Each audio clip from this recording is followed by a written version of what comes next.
अरे कल्पना बहू, जरा अच्छी सी चटनी पीस दे, आज कुछ मजेदार खाने का मन है। पेट में जलन हो जाएगी माँ जी बुढ़ापे में, और वैसे भी मेरा काम करने का वक्त शाम का है, आप प्रिया को ही बोल दो।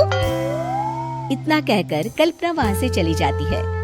कांता कल्पना के ऐसे रवैये से काफी परेशान रहती है।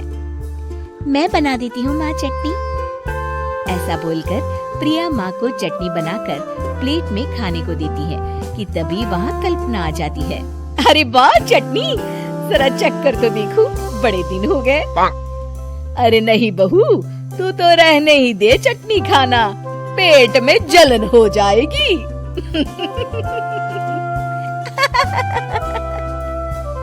इतना कहकर कांता और प्रिया दोनों हंसने लगते हैं। कल्पना सारा दिन या तो मोबाइल में यूट्यूब देखती या फिर सोती रहती। उसका कमरा भी बिखरा और गंदा रहता। एक दिन कल्पना का पति अशोक उससे कहता है, अरे कल्पना, जानवर भी उस जगह को साफ कर लेता है जहाँ वो बैठता है, तुम तो इंसान हो, कैसे इतने गंदे कमरे में रह लेती हो? देखो सारा सामान यहाँ वहाँ बिखरा पड़ा है।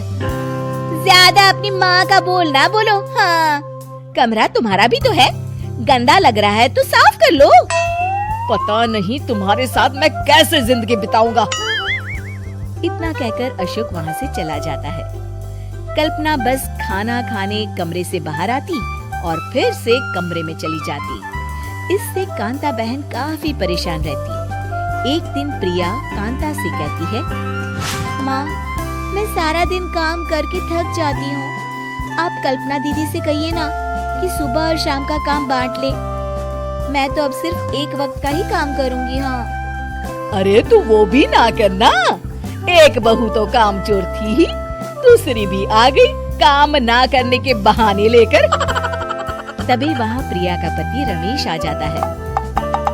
माँ, मैं देख रहा हूँ भाभी कोई काम नहीं करती, प्रिया सारा दिन घर और रसोई का काम करती है, अब कुछ करो ना माँ।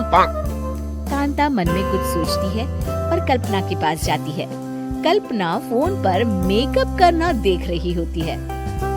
कल्पना, तुम सारा दिन बस मोबाइल देखती हो, घर का कोई काम भी कर लिया करो।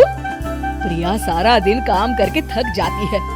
आज से मैंने फैसला किया है, एक वक्त का काम तुम करोगी, सुबह का खाना तुम बनाओगी और रात का प्रिया। आप लोगों ने काम को हव्वा बना रखा है।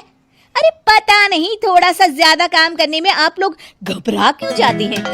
और हाँ, बहुत ज्यादा प्रिया की तारीफ मत करिए मेरे सामने, बड़ी बहू तो मैं ही रहूंगी। मैं कुछ नहीं जानती, कल सुबह मुझे वक्त से खाना चाहिए, रसोई में आ जाना, वरना कल से तुझे खाना नहीं मिलेगा।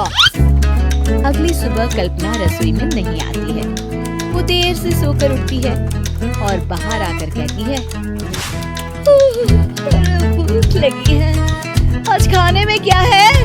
इतनी देर हो गई, आज किसी ने मुझे उठाया भी नहीं, पता नहीं कहाँ है सब। कल्पना को घर में कोई नहीं दिखता।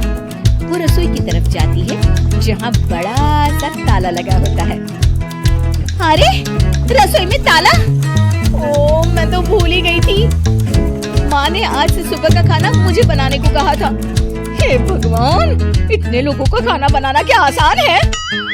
तभी घर के सारे सदस्य बाहर से वापस आते हैं। वाह माँ जी, मजा आ गया छोले भटूरे खाकर। मेरे मुंह में तो अभी भी स्वाद आ रहा है।